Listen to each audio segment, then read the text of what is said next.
Malam itu, hujan di pinggiran hutan Sumatera tidak turun sebagai air, melainkan sebagai kutukan yang membasahi atap sengkaratan gubuk peninggalan kakeknya. Aris duduk di sudut ruangan yang pengap, menatap tumpukan surat sitaan bank yang kini tak lebih dari sampah tak berguna. Hidupnya telah hancur, bisnisnya bangkrut, harga dirinya lumat, dan perutnya melilit karena lapar yang sudah lewat 3 hari. Di tengah keputusasaan yang mencekik, ia teringat wasiatisan kakeknya tentang sebuah simpanan yang tertanam di bawah fondasi rumah kayu ini. Dengan sisa tenaga yang ada, Aris mulai mencungkil lantai papan yang sudah lapuk. Kuku-kukunya berdarah tertusuk serpihan kayu, namun ia tak peduli. Di bawah tanah yang lembab dan berbau tanah kuburan, ia menemukan sebuah peti kayu ulin berukuran kecil yang dililit rantai berkarat. Tanpa ragu, Aris menghantam gemboknya dengan batu hingga hancur.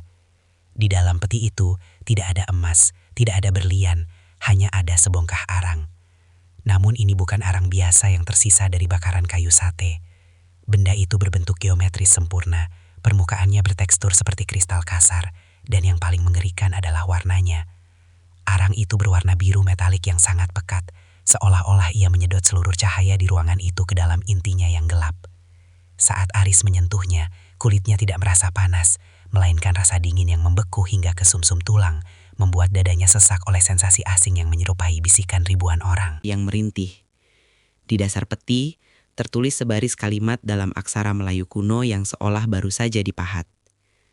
Berikan nafasmu pada apinya, maka dunia akan berlutut pada kakimu.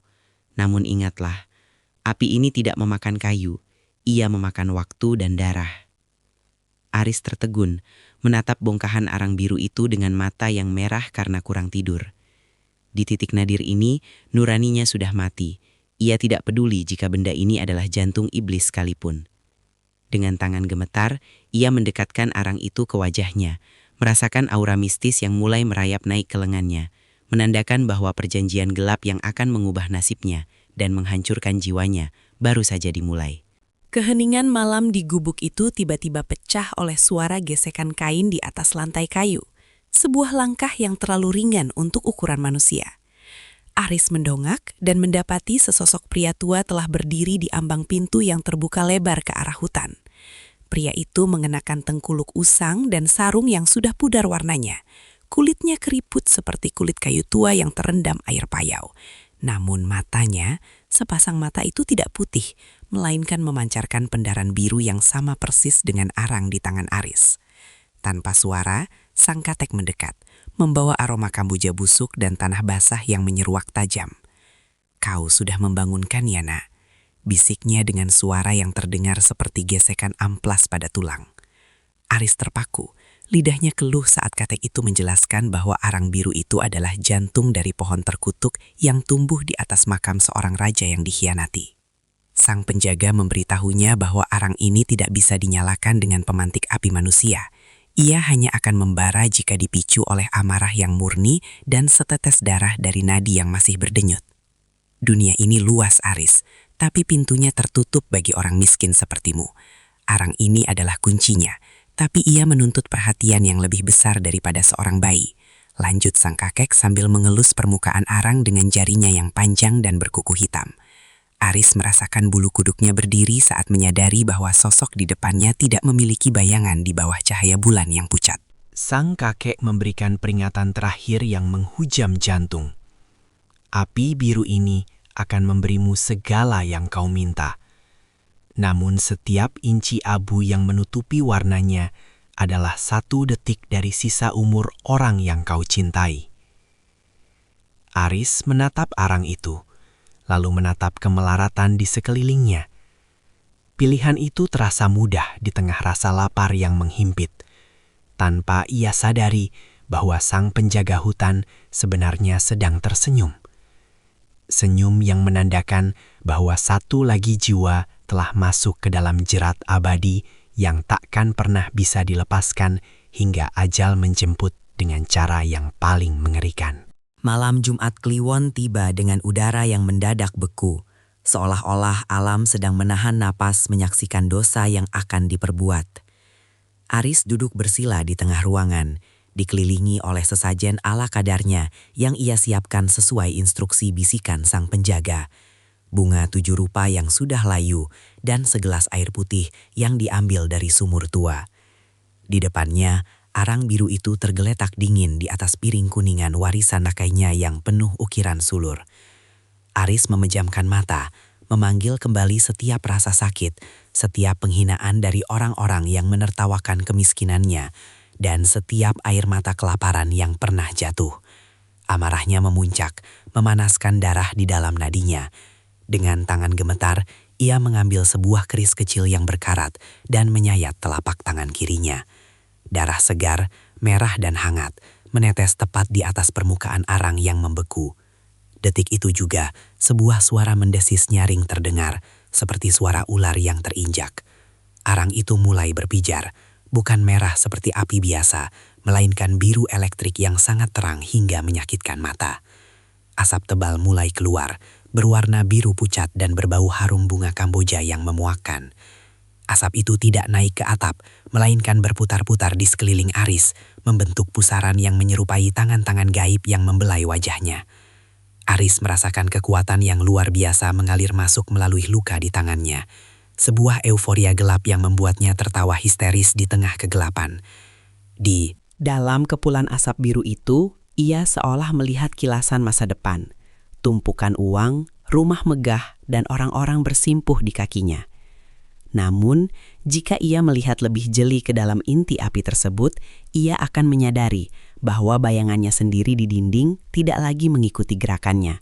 Bayangan itu berdiri diam dengan mata biru yang menyala, sedang menunggu saat yang tepat untuk mengambil alih raga yang telah menjual dirinya pada api terkutuk. Hanya dalam hitungan hari, realitas Aris berubah seolah-olah tangan Tuhan, atau sesuatu yang jauh lebih gelap, sedang menulis ulang garis tangannya. Semuanya dimulai dengan sebuah panggilan telepon dari pengacara yang menyatakan bahwa ia mewarisi tanah luas dari kerabat yang bahkan tak pernah ia dengar namanya. Kemudian, angka-angka di rekening banknya mulai bertumbuh dengan kecepatan yang tidak masuk akal. Proyek-proyek konstruksi yang tadinya macet tiba-tiba cair, dan investasi lamanya yang dianggap sampah meledak menjadi emas. Aris pindah dari gubuk rayotnya ke sebuah mansion megah di puncak bukit, sebuah bangunan beton dingin yang menghadap ke kota. Namun di balik kemewahan itu, ia membawa serta peti kayu ulin kecilnya. Ia kini mengenakan pakaian dari sutra terbaik, namun kulitnya selalu merasa kedinginan, sebuah rasa dingin yang tidak bisa diusir oleh penghangat ruangan tercanggih sekalipun. Di ruang bawah tanah yang ia bangun dengan sistem keamanan berlapis, Aris menghabiskan waktu berjam-jam menatap arang biru yang kini diletakkan di atas altar marmer hitam. Kekayaan itu memberinya kekuasaan, namun juga memberinya paranoia yang akut. Ia mulai melihat orang-orang di sekitarnya bukan sebagai manusia, melainkan sebagai pencuri yang ingin merebut sumber keberuntungannya. Setiap kali ia memberi mobil baru atau perhiasan mahal untuk Sarah, istrinya, ia akan kembali ke ruang bawah tanah dan mendapati arang itu membara lebih terang, namun ukurannya sedikit menyusut, meninggalkan lapisan abu kelabu yang tipis. Aris tertawa melihat tumpukan uangnya, mengabaikan fakta bahwa setiap kali ia tertawa, cermin di ruangan itu memantulkan wajahnya yang tampak jauh lebih tua 10 tahun. Ia tidak menyadari bahwa kekayaan ini hanyalah umpan, sebuah cara bagi iblis jelaga untuk memastikan bahwa korbannya merasa memiliki terlalu banyak hal, sehingga saat tiba waktunya untuk kehilangan, rasa sakitnya akan menjadi makanan yang paling lezat bagi sang kegelapan. Kemewahan yang Aris miliki kini terasa seperti penjara berlapis emas. Di tengah malam yang sunyi di mansionnya, ia terbangun bukan karena suara bising, melainkan karena kesunyian yang terlalu tajam. Ia melangkah ke ruang bawah tanah, tempat arang biru itu bertahta. Di sana, ia menemukan sang kakek penjaga hutan sudah berdiri di sudut gelap, seolah-olah ia adalah bagian dari bayangan dinding itu sendiri. Kau terlalu sibuk menghitung angka, hingga kau lupa menghitung abu. Bisik suara parau itu. Aris melihat ke altar marmer. Arang biru itu kini hampir tertutup seluruhnya oleh lapisan abu kelabu yang tebal. Pendaran birunya meredup, tercekik oleh sisa pembakaran yang ia abaikan. Sang kakek menjelaskan syarat mutlak yang selama ini disembunyikan. Arang itu adalah parasit kehidupan. Jika warnanya hilang tertutup abu, maka penagih akan datang ke lantai atas rumah ini untuk mengambil nyawa sebagai pengganti api yang meredup. Aris mulai panik. Ia mencoba meniup abu itu, Namun abu tersebut justru lengket seperti aspal cair yang menempel di ujung jarinya. Setiap kali ia berhasil membersihkan satu sisi lain kembali tertutup abu dengan sendirinya. Rasa takut yang murni mulai merayap di dadanya saat ia mendengar suara batuk kering dari kamar Sarah di lantai atas. Suara batuk yang terdengar asing, berat, dan berbau debu arang. Ia menyadari bahwa setiap sen yang ia belanjakan, setiap kemewahan yang ia pamerkan, secara langsung mempercepat proses penumpukan abu tersebut. Arang biru. Itu tidak hanya meminta darah saat ritual dimulai. Ia meminta perhatian total setiap detik, setiap tarikan nafas. Aris kini sadar bahwa ia bukan lagi pemilik harta itu, melainkan seorang budak abadi yang harus terus membersihkan kotoran iblis demi menjaga nyawa keluarganya agar tetap bernafas. Malam itu, untuk pertama kalinya sejak ia kaya raya, Aris menangis. Menyadari bahwa ia telah menukar kebebasan jiwanya binhan bara api yang perlahan-lahan sedang mencekik rumah tangganya sendiri. Obsesi Aris telah mencapai titik gila. Ia menghabiskan hampir seluruh hidupnya di ruang bawah tanah, mengubah bunker tersebut menjadi laboratorium kedap suara dengan sistem ventilasi tercanggih yang bisa dibeli oleh uang. Dinding-dindingnya kini dilapisi baja, bukan untuk melindungi hartanya dari pencuri, melainkan untuk memastikan tidak ada embusan angin sekecil apapun yang bisa memadamkan bara arang biru miliknya. Aris jarang mandi, matanya cekung dengan lingkaran hitam yang dalam, dan kulitnya mulai tampak pucat pasi layaknya mayat. Ia kini mempekerjakan asisten pribadi hanya untuk mengurus bisnisnya, sementara ia sendiri duduk bersila di depan altar marmer, memegang kuas bulu halus untuk membersihkan setiap butir abu yang muncul setiap detik. Paranoianya meningkat menjadi delusi yang mengerikan. Ia merasa setiap suara di rumah itu, langkah kaki Sarah di atas, suara tawa pelayan, atau dari pintu, adalah ancaman yang bisa menggetarkan api birunya. Ia mulai memasang kamera pengawas di setiap sudut rumah, memantau istrinya sendiri seolah-olah Sarah adalah musuh yang ingin memadamkan nyawanya. Di tengah kesunyian bunker, Aris mulai mendengar bisikan yang tidak lagi berasal dari sang kakek penjaga, melainkan dari dalam arang itu sendiri. Suara ribuan jeritan yang terdengar seperti melodi yang indah. Arang itu kini tampak memiliki denyut jantung, berkedip seirama dengan detak nadi Aris yang semakin melemah. Ia telah membangun penjara bagi dirinya sendiri, terputus dari sinar matahari dan kasih sayang, hanya ditemani oleh pendaran biru yang dingin dan lapar. Saat ia menatap cermin perak di sudut ruangan, ia tidak lagi melihat pria sukses. Ia melihat sesosok bayangan yang mulai kehilangan bentuk manusianya, perlahan-lahan berubah menjadi sisa jelaga yang rapuh. Sementara di lantai atas, Sarah mulai merasa bahwa suaminya telah mati sejak lama, meninggalkan sesosok monster yang bernapas dalam kegelapan beton. Tragedi itu akhirnya melewati lantai beton ruang bawah tanah dan menyentuh Sarah. Aris terbangun oleh teriakan tertahan dari lantai atas, sebuah suara yang terdengar lebih seperti rintihan kayu yang patah daripada suara manusia. Ketika ia berlari ke kamar, ia menemukan Sarah meringkuk di lantai, memegangi lengannya yang gemetar. Di bawah cahaya lampu tidur yang temaram, Aris melihat pemandangan yang menghancurkan jiwanya. Kulit lembut Sarah tidak lagi putih, melainkan berubah menjadi kelabu gelap, mengeras dengan tekstur yang menyerupai kulit pohon terbakar. Yang lebih mengerikan adalah ketika Sarah tanpa sengaja menggores tangannya sendiri.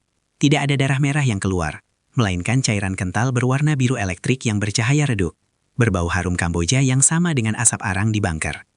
Sarah menatap suaminya dengan mata penuh teror, sementara Aris hanya bisa berdiri mematung, menyadari bahwa istrinya sedang berubah menjadi manifestasi hidup dari arang terkutuk itu.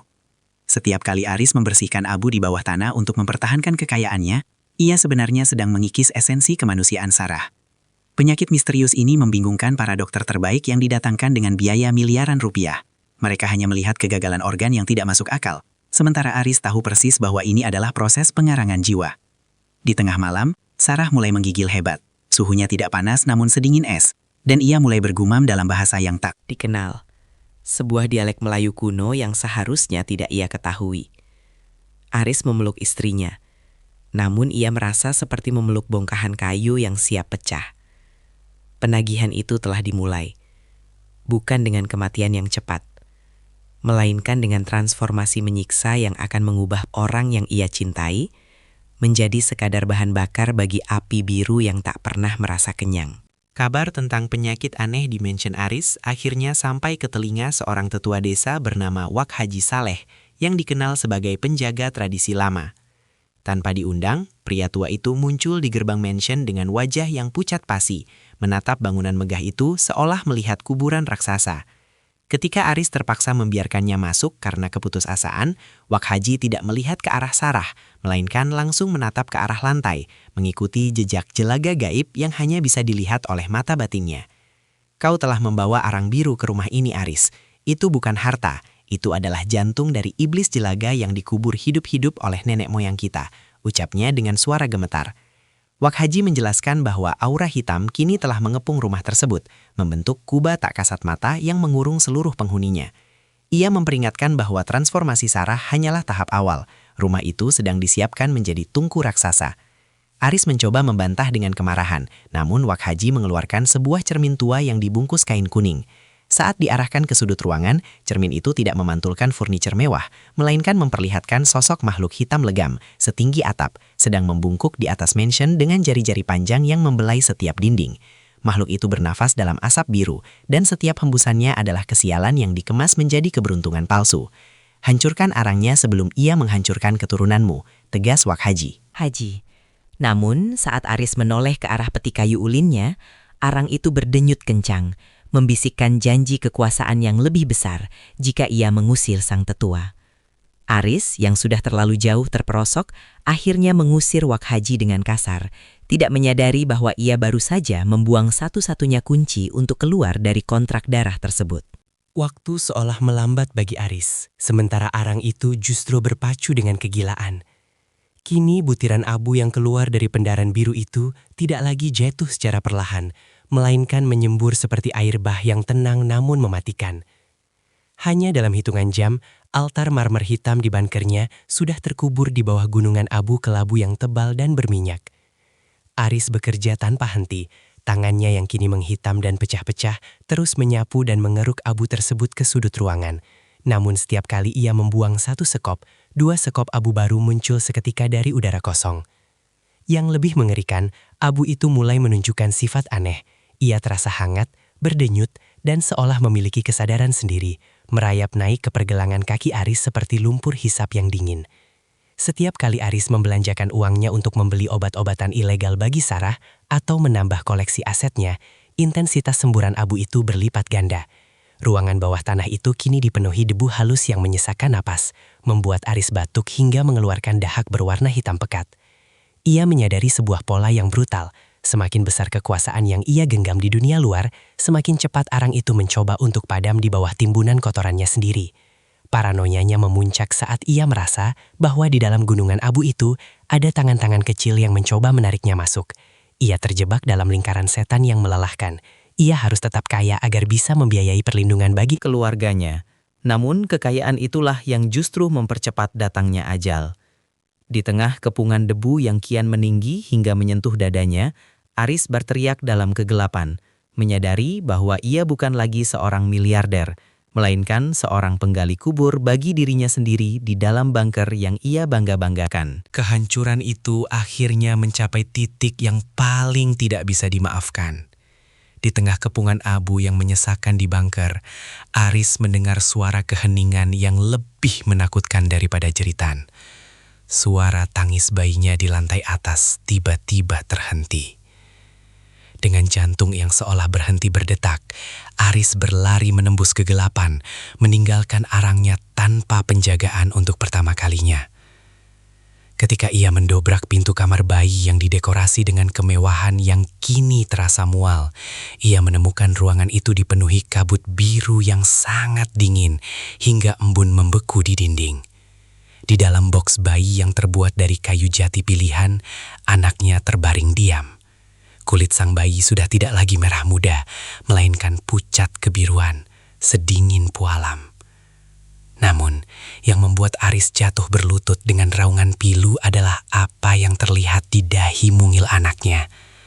Sebuah cap jempol yang tercetak jelas dari jelaga hitam pekat dengan gurat-gurat sidik jari yang berpendar biru elektrik. Itu bukan tangan manusia. Itu adalah tanda bahwa sang penagih telah masuk dan mengambil bunga dari hutang yang Aris tumpuk. Sarah yang masuk dengan menyeret kakinya yang sudah separuh menjadi arang hanya bisa meraung histeris melihat buah hatinya telah menjadi korban dari keserakahan ayahnya. Di saat yang sama, Aris merasakan perih yang luar biasa di jempol tangannya sendiri, seolah-olah kulitnya dicabut paksa. Ia melihat jempolnya kini menghitam total, meninggalkan bekas yang sama persis dengan yang ada pada dahi bayinya. Arang biru di bawah tanah telah berhenti mengeluarkan abu untuk sementara, seolah-olah ia baru saja merasa kenyang setelah melahap satu jiwa yang paling suci. Malam itu, Aris menyadari bahwa uang yang ia miliki tidak bisa membeli kembali satu detak jantung pun, dan bahwa iblis jelajah tidak pernah menginginkan hartanya. Dia menginginkan keputusasaan yang akan menghancurkan Aris hingga menjadi debu. Mansion megah itu kini bukan lagi sebuah rumah, melainkan sebuah makam yang bernapas. Setelah kehilangan anaknya, Aris kehilangan akal sehatnya. Ia tidak lagi membersihkan abu. Ia membiarkan debu hitam itu menyelimuti perabotan Italia dan karpet sutranya, hingga semuanya tampak seperti peninggalan dari kota yang terbakar. Di tengah kegelapan ruang tengah, sosok yang selama ini hanya mengintai di balik cermin akhirnya memanifestasikan diri secara utuh. Iblis jelaga berdiri setinggi plafon. Tubuhnya merupakan pusaran asap hitam pekat yang tidak pernah diam, dengan serpihan arang yang berjatuhan dari setiap gerakannya. Makhluk itu tidak memiliki wajah, hanya sepasang mata berbentuk lubang tanpa dasar yang memancarkan cahaya neon biru elektrik yang menyakitkan mata. Setiap kali ia melangkah, lantai marmer di bawahnya retak dan menghitam, mengeluarkan uap dingin yang berbau Kamboja busuk.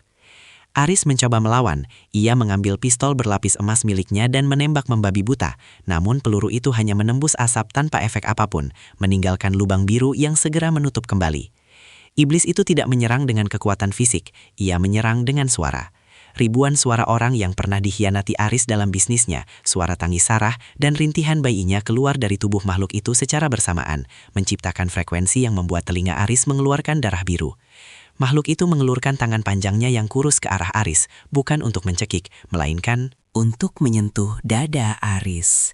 Dimanapun jari iblis itu menyentuh, pakaian dan klurit Aris langsung melepuh dan berubah menjadi arang yang rapuh. Mansion itu mulai bergetar, dinding-dindingnya mengeluarkan cairan hitam kental seolah-olah bangunan itu sedang menangis. Aris menyadari bahwa iblis jelaga bukan sekadar peliharaan gaib yang membawa harta. Ia adalah tuan tanah yang sesungguhnya, dan Aris hanyalah ternak yang baru saja mencapai usia untuk disembelih. Dalam puncak kegilaan dan penyesalan yang terlambat, Aris memutuskan untuk mengakhiri semuanya. Ia mengambil arang biru itu dari altarnya. Benda itu sekarang terasa seringan kapas, namun berdenyut secepat jantung yang ketakutan. Dengan mengendarai mobilnya membabi buta, ia menuju ke jembatan tua di atas sungai yang mengalir deras menuju laut lepas, tempat yang dipercaya warga sebagai muara pembuangan sial. Di bawah guyuran hujan badai, Aris berdiri di tepi jembatan, meneriakkan kutukan pada langit. Ia melemparkan piring kuningan dan arang terkutuk itu sekuat tenaga ke tengah pusaran air hitam. Namun, alam semesta seolah menolak untuk membantunya. Alih-alih tenggelam, arang itu justru mendarat di permukaan air dengan suara memekakkan telinga, menciptakan ledakan uap biru yang membentuk kabut tebal. Aris terpaku saat melihat pemandangan yang mustahil. Arang biru itu tetap mengapung, pendaran birunya justru semakin terang kontras dengan air sungai yang gelap.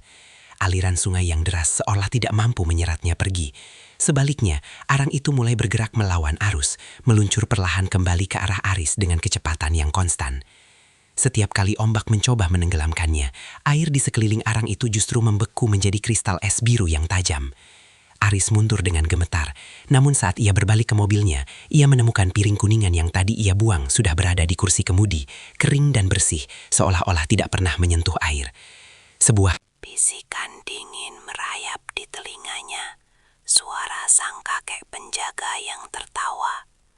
Apa yang sudah kau beri makan dengan darah, tidak akan pernah bisa kau buang dengan air. Aris menyadari bahwa ia telah terikat secara molekuler dengan benda itu. Pelariannya gagal total.